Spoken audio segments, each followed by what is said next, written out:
presque 3 semaines depuis la dernière visite. Aujourd'hui, on a du beau soleil, il fait moins 14. Mais pendant les 3 semaines, on a eu environ une trentaine de centimètres de neige, 2 épisodes de pluie verglaçante et bien du monde en congé. J'appréhende un peu de voir l'état de mon campement. Des pistes animales. Mais sinon, j'ai pas l'impression que mon sentier a été tapé. J'ai hâte de voir ça. Ça, c'est un peu bizarre. Des pistes de racketteurs qui ne sont pas entrés dans la forêt par le chemin habituel. Les pistes contournent l'épinette tombée, continuent par là, ou peut-être proviennent de là, mais il semble pas y avoir rien vers mon abri. Avouez qu'on voit vraiment pas beaucoup dans la neige. J'avais mis la tête de cèdre ici pour enlever le goût de passer par-dessus. Ça a marché, on dirait. Je vais l'enlever pour passer, mais je vais la remettre en partant.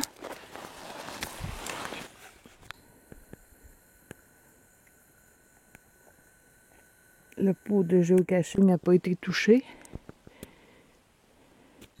Et puis même la toile sur le foyer a l'air d'avoir tenu bon, malgré le poids de la neige et de la pluie.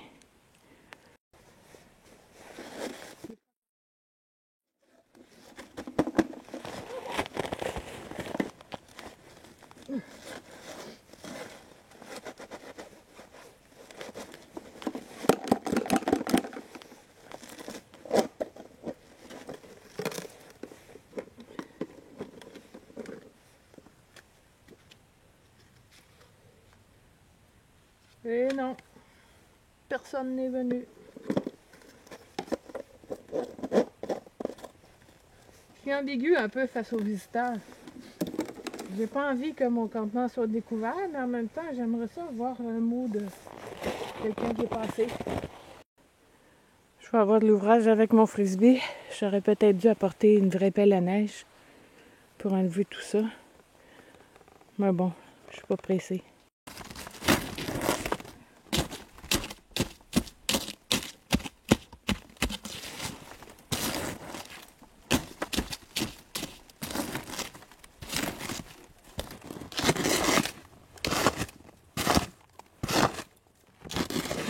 La toile est ici.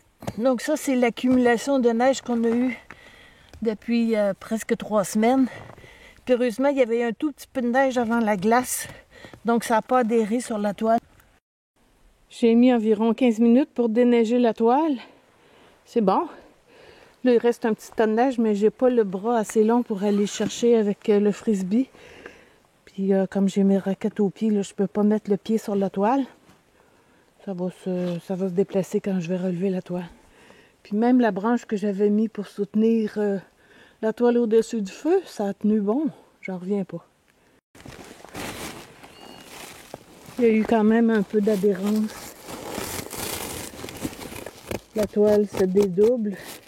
La leçon que j'en tire, là, c'est qu'il ne faut pas laisser un tissu dehors. Ça devient tellement humide. Donc il faudrait, dans l'idéal, que je mette un plastique par-dessus. Parce que plastique sur plastique, je pense pas que ça va adhérer comme ça. Je peux quand même pas mettre une table à la longueur, là.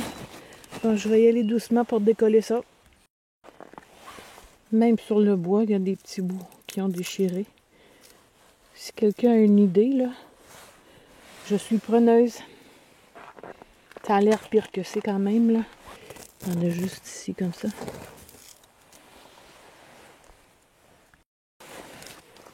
Oh, allumage au fire steel. Faut pas perdre la main.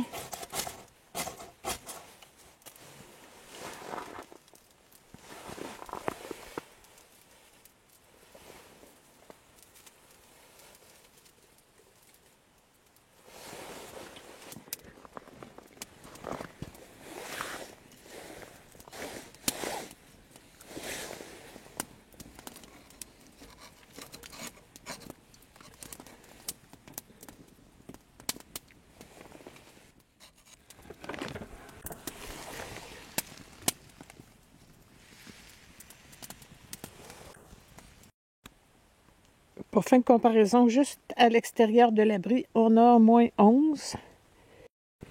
Si je compare sous l'abri avec un feu qui est quand même minime, là, je ne vais pas rajouter de bois parce que je veux que tout soit brûlé avant que je parte. On a sur la couchette moins 4,7, donc c'est vraiment une bonne différence. Ce qui prouve à quel point des réflecteurs pour emmagasiner la chaleur, c'est vraiment efficace. Une séquence spéciale pour mon ami Pékin.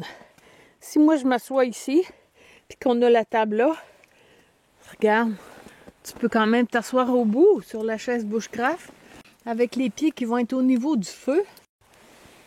Toi qui es petite et agile, tu n'auras pas de difficulté à aller t'asseoir là.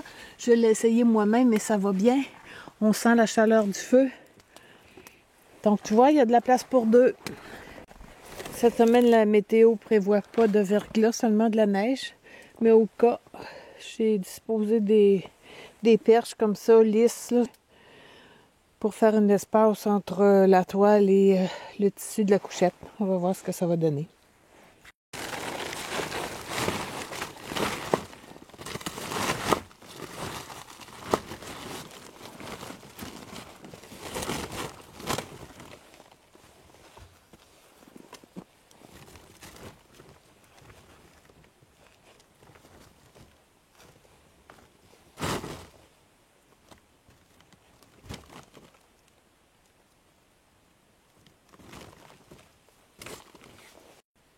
Le camp est fermé.